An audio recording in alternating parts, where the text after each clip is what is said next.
Pressure हो गया, नमक का खाना नहीं छोड़ दिया, अल्सर हो गया, मिर्च खाना नहीं छोड़ दिया। जान बचाने के लिए इतने जतन, और इस जान को जहन्नम से बचाने के लिए कोई जतन नहीं। याद रखना, मेरा अल्लाह कुरान में फरमाता है, इन्नल अबरार लफी नईम व इन्नल फुज्जार लफी जहीम। कुरान कह रहा है नेकों के लिए जन्नत है और फासिकों फाजिर गुनहगारों के लिए जहन्नम है। किससे गढ़ना छोड़ दो। इतने पाप करने के बाद कहते हो जो होगा देखा जाएगा। कितने दिलेर हो गए। कयामत का जिक्र आता है तो मेरा शायर कहता है जो होगा देखा जाएगा। क्या देखेगा मेरे भाई? कुरान कह रहा है यौम यक़ूमुर रूह वल मलाइका सफ़्फ़न ला यतकल्लमून इल्ला मन अज़ीन। जिब्रील भी उस दिन थर थर कांप रहे होंगे, तू क्या देखेगा? आदम अलैहिस्सलाम नफ्सी नफ्सी कह रहे होंगे, तू क्या देखेगा? इब्राहिम खलीलुल्लाह नफ्सी नफ्सी कह रहे होंगे, तू क्या देखेगा? जो होगा नमाज छोड़ के कहता है जो होगा देखा जाएगा। रमजान शरीफ के रोजे खुलेआम तर्क करने के बाद क़यामत के दिन के लिए कहता है जो होगा देखा जाएगा। उस दिन हाथ मलेंगे हाथ। अल्लाह के रसूल अलैहिस्सलाम फरमाते उस दिन तो पसीना इतना होगा कि कोई टखने तले पसीने में, कोई घुटने तले, कोई कमर तले, कोई गले तले, कोई कसीने के अंदर हिचकोले खारोगे। जैसे कश्तियां चलती है दरिया में, वैसे लोग अपने पसीनों में तैरेंगे। खुदा के लिए अपने हाल पे रहम कर ले। ये शबे बरात जो कुदरत दे रही है इसलिए कि तौबा करके पलटो अल्लाह की तरफ। अपने गुनाहों से माफी मांगो, अपने गुनाहों की माफी मांगो अल्लाह की बारगाह में, रब की बारगाह में तौबा करो। तौबा का दरवाजा खुला हुआ है।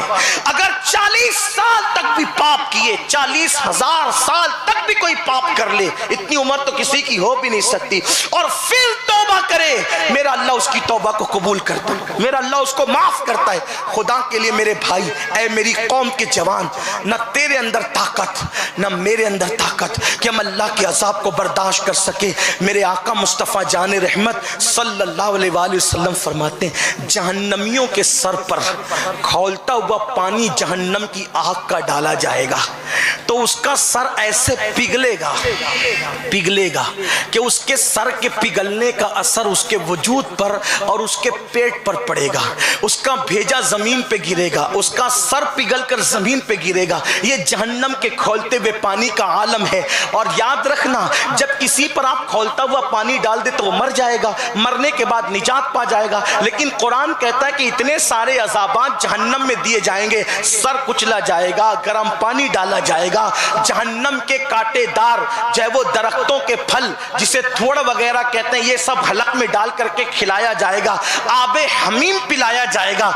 उसके बाद क्या होगा? इतनी तकलीफें उठाकर भी मरोगे नहीं। कुरान क्या कहता है? ला यमूतु फीहा वला यहया, ला यमूतु फीहा वला यहया। न वो मरने देगी न जीने देगी वो जहन्नम की आग। मरने और जीने के दरमियान तड़पते रहोगे। और अल्लाह अकबर, शराबियों को क्या पिलाया जाएगा? आम जहन्नमियों को तो जहन्नम का खौलता हुआ पानी पिलाया जाएगा। उस पानी से उसके गोश्तों का, चेहरे का गोश्त तो झड़ के गिरेगा। उस पानी की वजह से उसके पेट की आंतें कट कट के गिरेगी। लेकिन जो शराबी लोग हैं, शराबियों को क्या पिलाया जाएगा? हदीस पाक में आता है कि जो लोग जिना करेंगे, जिना करने वालों के जिना के आज़ा से जो पीप और खून बह करके निकलेगा बदबूदार, वो शराबियों को पिलाया जाएगा। यानी पानी नहीं, वो जिन लोगों ने दुनिया में जिना किया और जिना के आज़ा से जो खून और पीप निकला, वो जहन्नम में खौलता हुआ खून और पीप बदबूदार, वो शराबियों के हलक के अंदर उतारा जाएगा। अल्लाह अकबर। वो लोग कहेंगे ये क्या है? कहा जाएगा ये जहन्नमियों के आज़ाए जिना से जो है, जो खून और पीप निकला था वो है, और ये उसका मजा है जो तुम दुनिया में नशा किया करते थे। आपसे पूछता हूं, बोरिंग का पानी अगर उसमें हल्की सी बदबू आ रही हो तो हम उसको मुंह से हटा देते हैं और उसको हलक के नीचे नहीं उतारते। आप बताओ, जिस पानी के अंदर जमीन जमीन की बू आए, हम वो पानी नहीं पी पाते। अल्लाह अकबर। ऐ शराब पीने वालों, ऐ शराब की बोतलों को अपने हलक के अंदर उतारने वालों, सोचो वो जहन्नमियों के जिना के आज़ा से जो खून और पीप निकलेगा वो अपने हलक में कैसे उतार सकोगे। लेकिन याद रखना, उस दिन अगर तौबा करोगे तो तौबा का दरवाजा बंद हो चुका होगा। उस दिन माफी मांगोगे, माफी का दरवाजा बंद हो चुका होगा। मेरे अजीज भाई, दुनिया में पहली और आखिरी मर्तबा आया है। अगर अल्लाह से आज माफी मांग ले तो मेरा अल्लाह तुझे माफ करेगा।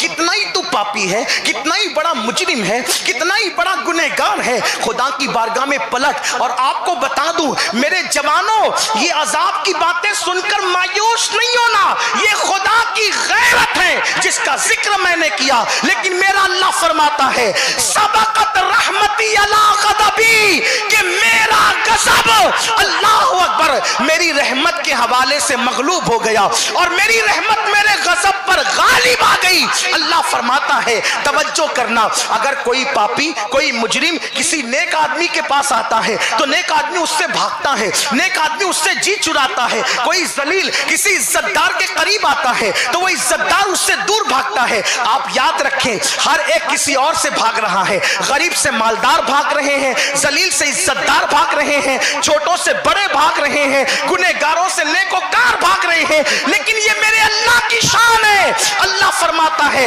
मेरे बंदे, तू मेरी तरफ एक मुश्त आता है तो मैं तेरी तरफ एक बालिश आता हूं। तू मेरी तरफ चल कर आता है तो मैं तेरी तरफ दौड़ कर आता हूं, जैसा कि मेरी शान है। और उलमाए मोहतातीन कहते हैं कि तू अल्लाह की तरफ चल कर आए तो अल्लाह की रहमत तेरी तरफ दौड़ करके आती है। आओ ना, खुदा की रहमत को आवाज दो, अल्लाह अकबर। और शबे बारात में तो ये होता है, जैसे ही सूरज गुरूब होता है, जैसे ही सूरज गुरूब होता है, अल्लाह तबारक व तआला गुरूब आफ्ताब ही से पहले आसमान पर तजल्ली करता है, पहले आसमान पर नुज़ूल इजलाल फरमाता है और पुकार पुकार कर अपने गुनहगारों को कहता है ऐ गुनहगारों आओ तौबा करो ताकि मैं तुम्हें माफ करूं। ऐ रोजी के तलब करने वालों रोजी तलब करो ताकि मैं तुम्हें रोजी अता करूं। ऐ औलाद के मांगने वालों औलाद मांगो ताकि मैं तुम्हें औलाद अता करूं। ऐ महरूमों महरूमी से निजात तलब करो ताकि मैं तुम्हें निजात अता करूं। आप सोचो तो सही, शबे बारात में गुरूब आफ्ताबी से ये सदाएं शुरू हो जाती है, लेकिन हमारा हाल ये है हम नहाने में मसरूफ, कपड़े पहनने में मसरूफ, खुशबू लगाने में मसरूफ, आग सुरमा लगाने में मसरूफ और ये सारे सिंगार करने के बाद फिर गलियों में घूमने में मसरूफ। आपसे पूछता हूं,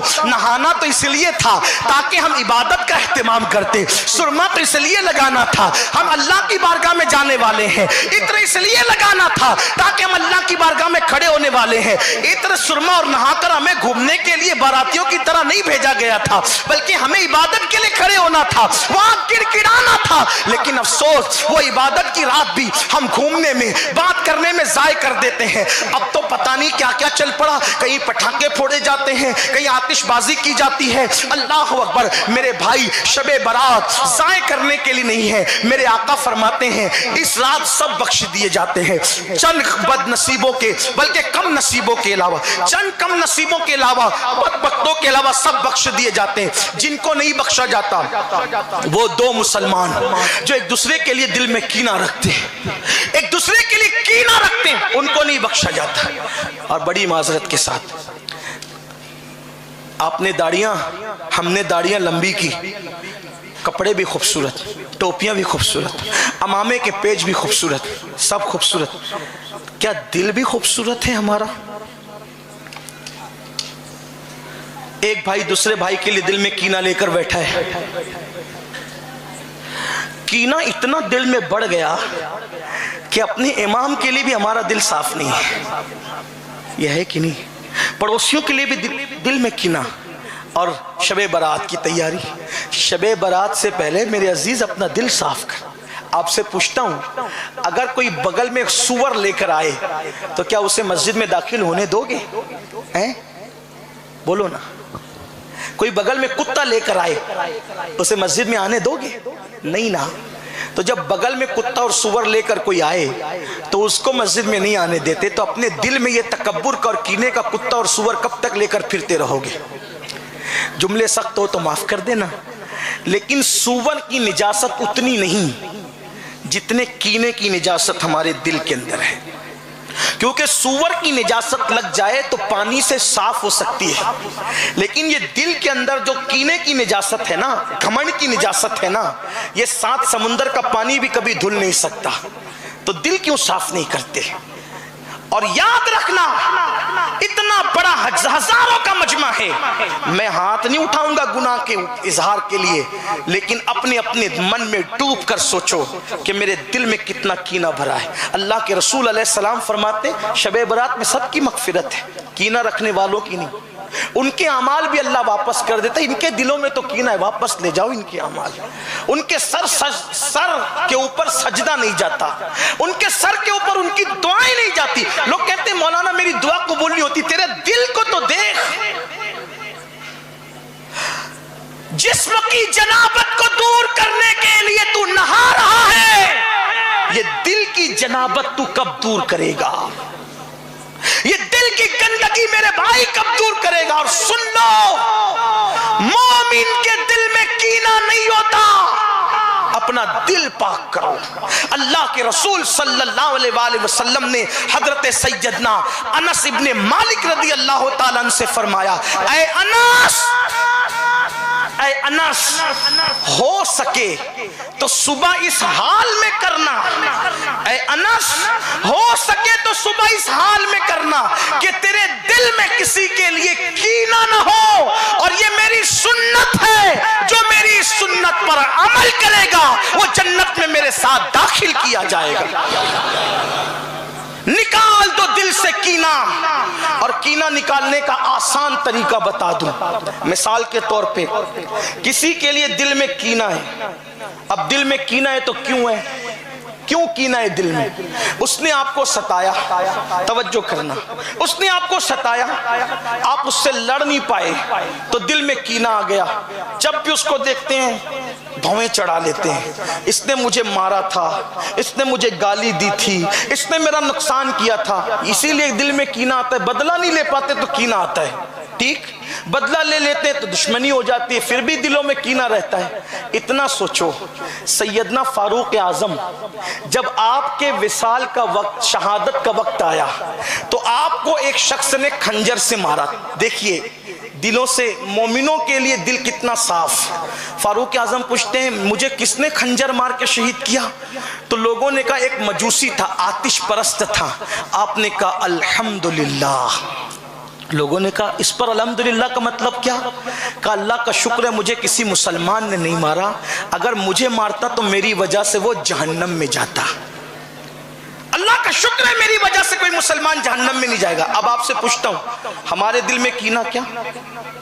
मुझे सता रहे ना, बुरी मौत मरे, कुत्ते की मौत मरे, उसका ये नुकसान हो, उसका वो नुकसान हो। मैं कहता हूं मेरे अजीज, और अगर कोई बीमार पड़ गया, हाँ मुझे बहुत सताया था ना इसीलिए बीमार पड़ा है, मेरे भाई तू कौन है? बल्कि ये दुआ करो अल्लाह इसने मुझे सताया, मैं तेरे लिए इसको माफ करता हूँ, क्योंकि मेरी वजह से इस पे मुसीबत नहीं आना चाहिए, मेरी वजह से इस पे तकलीफ नहीं आना चाहिए। मेरे भाइयों, हमने अपने बुजुर्गों से सीखा क्या है?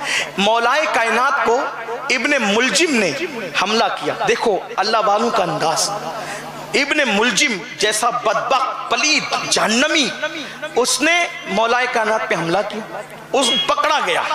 जब पकड़ा गया तो मौलाए कायनात ने अपने शहजादों से कहा मुझे प्यास बहुत लग रही है, जल्दी से मुझे पानी पिलाओ।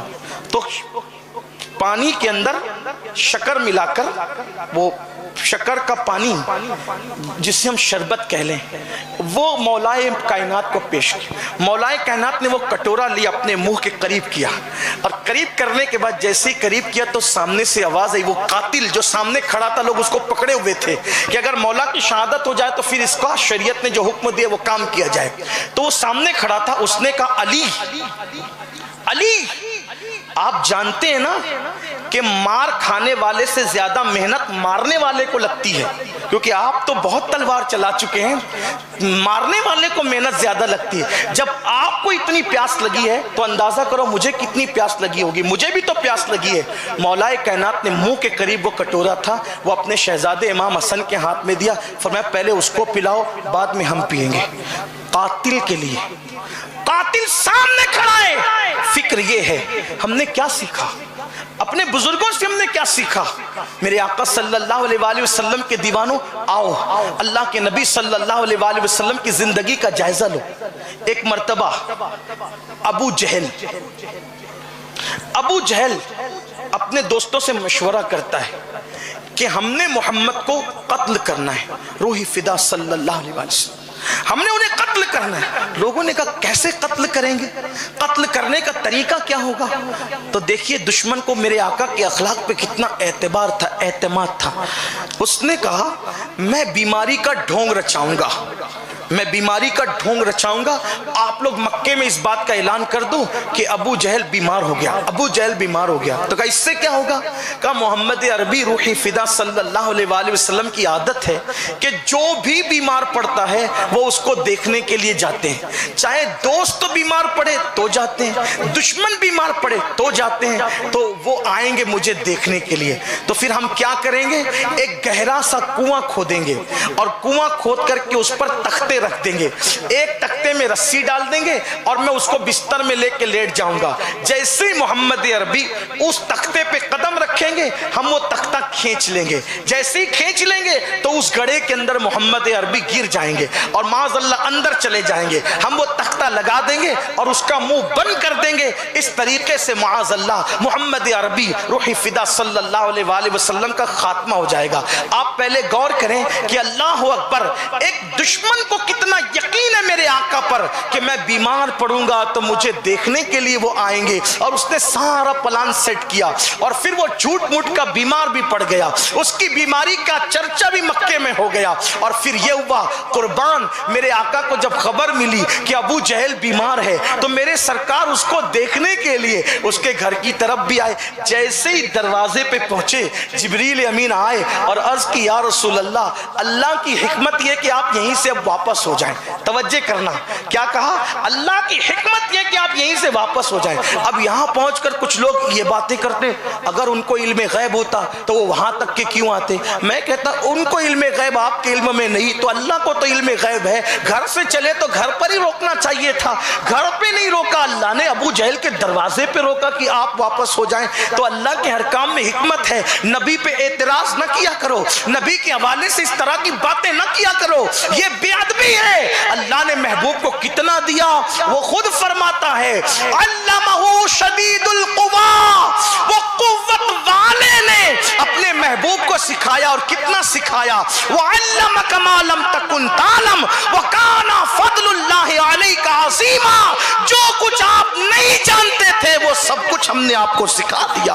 अल्लाह अकबर। और यहाँ बातें होती है, उनको तो इतना ही पता, उनको तो उतना ही पता। मेरे अजीज, ऐसी बातें न किया कर। जब तू अपने बाप के लिए ऐसी बात नहीं करता तो तू रसूल पाक के लिए जिनका कलेमा पढ़ता है उनके लिए ऐसी बातें क्यों करता है। इससे तेरी बदबख्ती जाहिर होती है, इससे तू जहन्नम की तरफ पड़ता है, इससे तेरी तबाही का सामान पैदा होता है। अल्लाह अकबर। तो बहरहाल अबू जहल के दरवाजे पे पहुंचे, वहां जिब्रील अमीन आके कहते हैं या रसूल अल्लाह आप यहीं से वापस हो जाएं आका।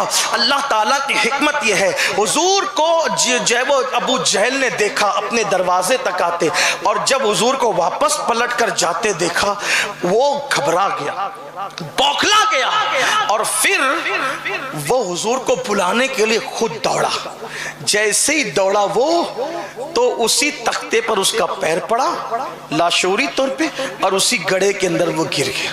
इतना गहरा गड्ढा था कि उसको कोई निकाल ना सका।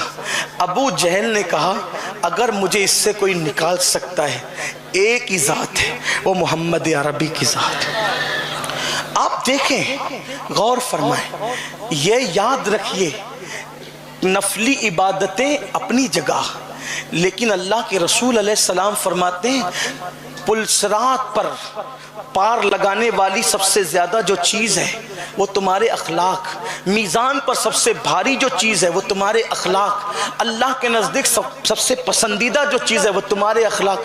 अबू जहल जैसा कह रहा है कि वो मुझे अगर इस कुएं से, इस गड्ढे से कोई बाहर निकालेगा तो मोहम्मद अरबी निकाल सकते, कोई नहीं निकाल सकता, जाओ उनको कहो वो मुझे निकालें। और हैरत है, हुजूर को बता दिया गया कि या रसूलल्लाह इसने गड्ढा आपके लिए खोदा, आपको शहीद करना चाहता था, आपका किस्सा खत्म करना चाहता था। अब वो कुएं में गया, मेरे और आपकी तरह कोई होता तो वो लोग कैसे बातें करता, लेकिन वो रहमतुल लिल आलमीन, इंसान कामिल, सैयदुल आलमीन मुस्तफ़ा जान रहमत तशरीफ लाए और उस गड्ढे के किनारे पे खड़े होकर फरमाते हैं, अबू जहल तू कहता है कि मैं तुझे निकालूं, मैं तुझे निकाल दूंगा, लेकिन मुझे बता अगर मैंने निकाल दिया तो क्या तू नबी मान लेगा? उसने कहा बिल्कुल मान लूंगा, अगर आपने मुझे निकाल दिया तो मेरे आका अलैहिस्सलाम ने अपना हाथ उस गड्ढे के अंदर डाला और हुजूर का मौजज़ा ये देखने में आया कि हुजूर का खूबसूरत हाथ उस गड्ढे के अंदर उसके हाथ में पहुंचा और पलक के झपकते मेरे आका ने उसको बाहर निकाला। फिर आका ने फरमाया, अबू जहल मैंने